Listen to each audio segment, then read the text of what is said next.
To assalamu alaikum wa rahmatullah. Dan Allah dan annabi wannan faɗakarwa ne. Wannan ya ƙaramar yarinyar shekaran ta 10. Kusan mutum 5 suke lalata da ita.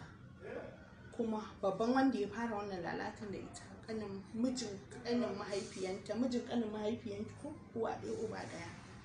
Mahaifiyanta ne ta kai ƙaranta gudun shi cewa ba ta zuwa tallan, an ɗaura mata talla ba ta zuwa. Shine ya yi amfani da wannan daman yake lalata da ita, kuma ya sanar da yayin shi ne ko kallon shi kika ce ya sanar da yayin shi guda 2 uwansu ɗaya ubansu ɗaya su ma suke lalata da ita. Yana da aboki guda ɗaya shi ma ya gaya mishi shi ne wanshi ko shi ne abokin shi, suka zama su 3 suna lalata da ita.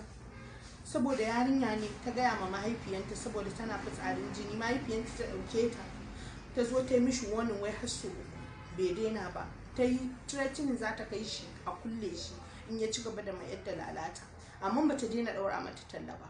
Da uwan da uban ba sa tare, shine wai ta ɗauki talla ta je kasuwa sai ta ga mai sai da gwanjo ko wai ya siyan mata takalmin makaranta na 250. sai ta gaya mishi matsalar da ke damunta, ta ce gashi namijin ƙanin mamanta da ya yi shi su 2 suna lalata da ita. Sai ya ce Allah ya shirye su. Me ya ce?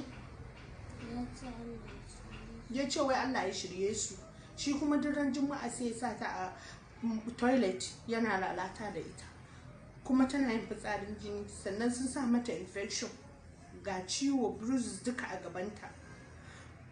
Kun ga mutum 4 kenan. Sannan ta ɗauki tallan shinkafa kuma kika kai ina? Gidan biredi. Shi kuma mai gidan biredin bai ma san wai ana fyaɗe da ita ba. Shi ma ya siya shinkafanta kuma still ya sa ta a cikin bayi ne ko ya sa ta a bayi ya ci gaba da fyaɗe da ita. Series of fyaɗe mutum 5 akan yarinya. Shekarun ki nawa? Shekaran ta 10 a duniya. Abin da ya sa nake wannan magana saboda iyaye mu muke kai kanmu haɗaka wani lokaci. Yarinya ta zo ta gaya miki ga abin da ake mata, amma ki ce wai zaki je ki faɗa. Me amfanin hukuma? Me yasa biki kai kara ba? Kuma me yasa ba a daina ɗaura tallan ba da shi ne ya ja mata musabbabin wannan lalacewar?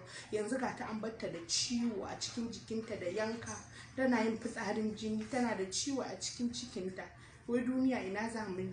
Wannan bala'in da ake, ya kamata gwamnati ta ciro waɗanda suke prison wanda aka yanke musu hukunci ko mutum 5 ne a yi izina da su, saboda a yanke musu mummunan hukuncin da zai sa mutane su tsorata. Wannan bala'i da musiba ya ishe mu. Wannan masifa ya kamata a ce mummunan mataki ake ɗauka akan masu aikata wannan.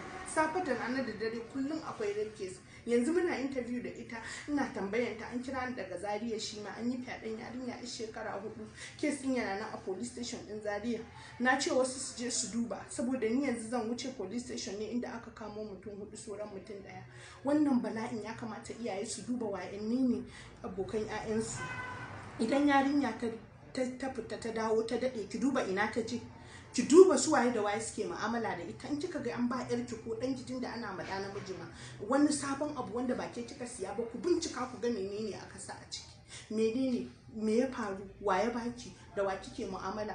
Wannan shine bala'o'in da muke fuskanta. Na rantse da Allah da Annabi in ba mu tashi a tsaye akan maganar fyaɗen nan ba, wallahi billahi tun kina ji a labari a nesa zai zo har cikin gidanmu. Wallahi wannan abun ba wasa bane, bala'i ne, musiba ne, ibtila'i ne ya zo a gare mu. Dan Allah dan Annabi iyaye a kula.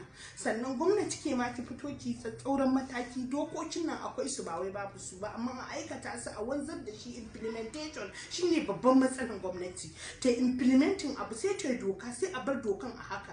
A ɗauki shekara 5 10 ana yin case kwaya ɗaya. Ga su sun yi confessional statement, sun yadda sun aikata, sun gaya ma 'yan sanda. Me yasa za a bar irin wannan case din ya shekara 10? Wani yarinyar shekaran ta 10, aka shekara 10 ana ce dan Allah dan Annabi a arewa tana nan koko an aurar da ita. Kuma iyayen za su ci gaba da bin case din. Wannan abun kamar sabotage ne ake mana. Mu wallahi tallahi ba mu yadda ba. Maganar rape din nan ya ishe mu. Ya kamata iyaye mu tashi tsaye mu kare lafiyar ƴaƴayen mu. Malaman addini ku shiga cikin wannan maganar. A dinga hudubobi a masallatan Juma'a yanda kuke yi lokacin zaɓe. Dan Allah dan Annabi ku haɗa kanku guri ɗaya. Ku yi kira akan maganar fyaɗen nan. Sarakuna, manya, dattawa, ba sai ƙungiyoyi ba.